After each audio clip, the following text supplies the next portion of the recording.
अथ चौथा अध्याय। तीसरे अध्याय को सुनकर नारद जी ने श्री ब्रह्मा जी से कहा कि हे तात, अब कृपा करके कार्तिक मास में जो दीप दान किया जाता है सो उसका महात्म्य सुनाने की कृपा कीजिए। नारद जी की यह बात सुनकर श्री ब्रह्मा जी बोले कि हे पुत्र, दीप चाहे स्वर्ण का हो या चांदी का, तांबे का हो या मिट्टी का, अपनी श्रद्धा के अनुसार कार्तिक मास में दान करना चाहिए। कार्तिक में दीप दान करने से समस्त पापों का नाश हो जाता है। दीपक भगवान की मूर्ति के आगे या तुलसी के समीप चौक में अथवा ब्राह्मण के घर, वन में, वृक्ष के नीचे, गौशाला या धर्मशाला के तात में घृत या तेल का जलाया जाए। जो दीप ब्राह्मण के घर जलाया जाता है उसको अग्निष्टोम यज्ञ का फल प्राप्त होता है, और जो ऊंचा आकाश में दीप जलाते हैं उनके धन की वृद्धि होती है तथा वैकुंठ निवास मिलता है। दीप जलाते समय भगवान से प्रार्थना करें और कहें कि भगवान, मैं आपके निमित्त दीपक जलाता हूँ। कार्तिक में मथुरा, माघ में प्रयाग और वैशाख में हरिद्वार में स्थान तथा निवास करे तो यह अति ही उत्तम है। जब सूर्य तुला, मकर, मेष राशि का हो, उसके किए जाने वाले नियम, व्रत व पूजा बहुत उत्तम फल देने वाले होते हैं। इन महीनों में किए गए व्रत, दान व शुभ कर्मों से सब पापों का नाश हो जाता है। जिस प्रकार भगवान भास्कर के उदय होने से अंधकार का नाश हो जाता है और वज्र से पर्वत का, गरुड़ के भय से सर्पों का, पवन से मेघ का, ध्यान से दुख का और सिंह के भय से मृगों का नाश हो जाता है, उसी प्रकार श्री मथुरा जी के दर्शन मात्र से सब पापों का खात्मा हो जाता है। कार्तिक मास में स्नान व जागरण, दीपदान, तुलसी सेवन, भगवान के मंदिर में मार्जन, झाड़ू लगाना, गाना, भगवान की कथा सुनना, सुनाना, कीर्तन करना, कराना, ये सब शुभ कार्य हैं जिनके करने से श्रेष्ठ फल प्राप्त होते हैं। अतः पूर्व जन्म के पापों का प्रायश्चित करने के लिए कुछ न कुछ व्रत, दान, भजन, पूजन करना अति उत्तम है। श्री ब्रह्मा जी के मुख से ये कथा श्रवण करके नारद जी ने पूछा कि हे ब्रह्म विधाता, पूर्व जन्म के पाप किस प्रकार जाने जा सकते हैं, यह सुनने की इच्छा है, सो आप कृपा करके सुना दीजिए। ब्रह्मा जी बोले, हे पुत्र, ब्रह्म हत्यारा क्षय रोगी, गुरु स्त्री गमन करने वाला कुष्ठी और स्वर्ण चोर के नाखून खराब हो जाते हैं तथा मदिरा पीने वाले के दांत खराब हो जाते हैं। इस प्रकार पूर्व जन्म के पापों से मनुष्य पहचाना जाता है। यह सब दान, तपस्या, कृच्छ, व्रत आदि से निवारण हो जाते हैं। अब हम आगे कुछ व्रत आदि कहते हैं।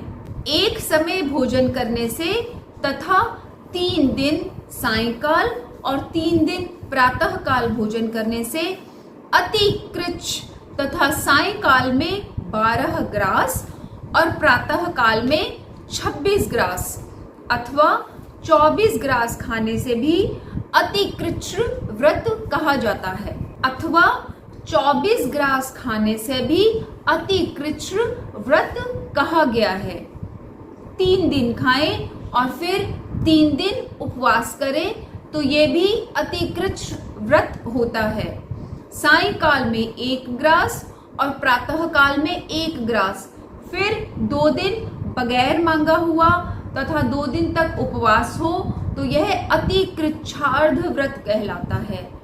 21 दिन तक केवल दुग्ध या पानी पीता रहे तो यह कृच्छाति कृच्छ व्रत कहलाता है। 12 दिन उपवास करना पुराक व्रत कहलाता है। 4 दिन कुछ नहीं खाना, फिर सत्तू खाना या फिर छाछ पीना, इसके पश्चात ब्राह्मण को दक्षिणा देना सौम्य कृच्छ व्रत कहा गया है। इसी प्रकार 12 दिन द्वादश कृच्छ व्रत कहलाता है।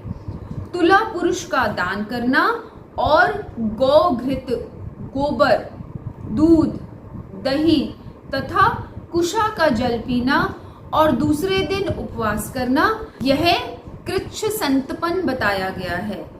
3 दिन गौमूत्र, 3 दिन गोबर, फिर 3 दिन दही, 3 दिन दूध, फिर 3 दिन तक घी खाने से भी संतपन होता है। यह समस्त पापों का नाश करने वाला होता है। इसी प्रकार गूलर, कमल, बेल के पत्ते या कुशा का जल प्रतिदिन पीना भी ऊन कृच्छ व्रत कहलाता है। 3 दिन तक उपवास करके पहले बताई गई वस्तुओं को पिए तो पूर्ण कृच्छ व्रत होता है। यदि पका हुआ दूध, घी, जल एक प्रतिदिन पिए और 1 दिन उपवास करे तो इसे तप्त कृच्छ व्रत कहते हैं। जल, दूध, घी यह तपाकर 3 दिन तक पिए और एक समय स्नान करे तो यह भी तप्त कृच्छ होता है। इसका प्रमाण पानी 8 तोला, दूध 12 तोला, घृत 4 तोला होना चाहिए। कार्तिक शुक्ला चतुर्दशी को भगवान का पूजन करना चाहिए। उस रात्रि को उपवास करके जल में स्थित हो करे। यह पेट जल कृच्छ व्रत कहा गया है। जो इस व्रत को करता है वह वैकुंठ को प्राप्त कर लेता है। कार्तिक सुदी सप्तमी को घी खाकर फिर एकादशी को उपवास पैतामह कृच्छ व्रत कहा गया है। यह पैतामह कृच्छ व्रत करके दिन में भगवान श्री कृष्ण चंद्र का पूजन करे तो करने वाला तीनों लोकों में पवित्र होकर वैकुंठ को प्राप्त कर लेता है। कार्तिक सुदी छठ से 3 दिन केवल दूध पिए और फिर नवमी से 3 दिन उपवास करने से महेंद्र कृच्छ व्रत हो जाता है। इसे करके मनुष्य दुर्लभ वैकुंठ में वास पाता है। 3 दिन अन्न भक्षण करे और 3 दिन तक उपवास करने से पत्र पंचक व्रत हो जाता है। इसे वैष्णव कृच्छ व्रत कहते हैं। जो प्राणी एकम से पंचमी तक केवल दही खाए, फिर एकादशी तथा द्वादशी को भगवान का पूजन करे तो उसे परम कृच्छ व्रत कहा गया है।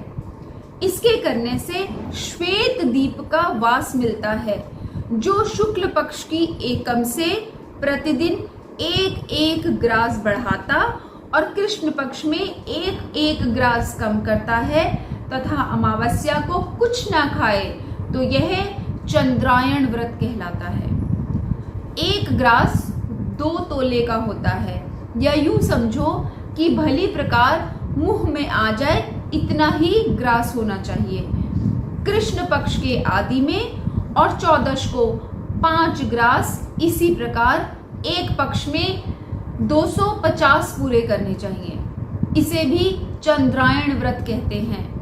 जो गौ के 4 स्तनों का दूध पिए, फिर 7 दिन तक 2 स्तनों का दूध और फिर 6 दिन तक 1 स्तन का दूध पिए, फिर 3 दिन केवल वायु ही सेवन भक्षण करे तो यह सोमपान नामक व्रत कहलाता है। यह व्रत समस्त पापों का नाश करने वाला होता है।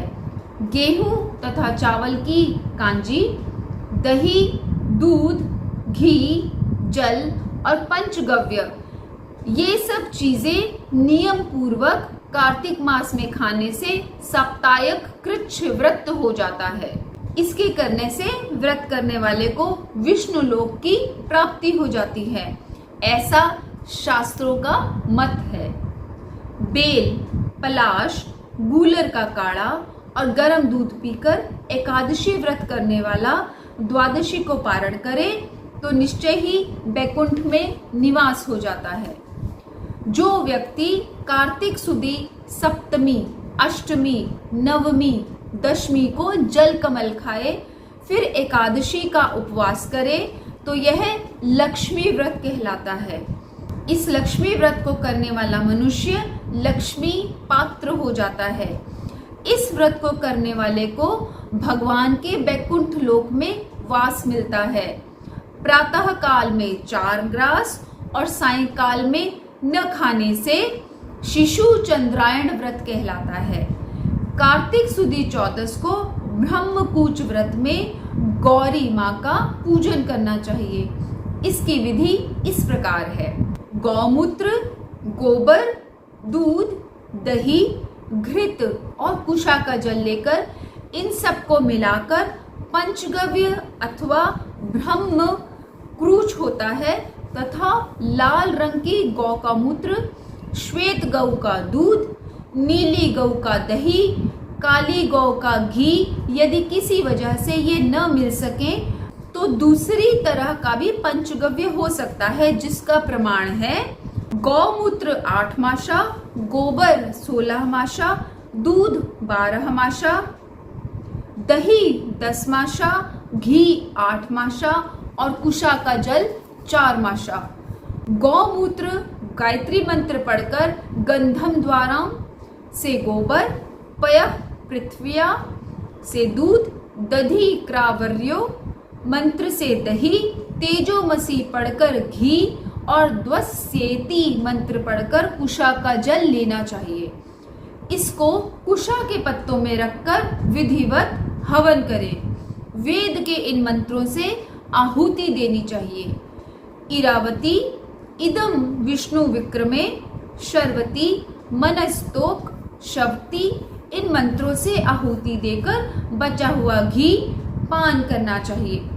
यह पलाश के पात्र में या स्वर्ण अथवा चांदी के पात्र में पान करना चाहिए।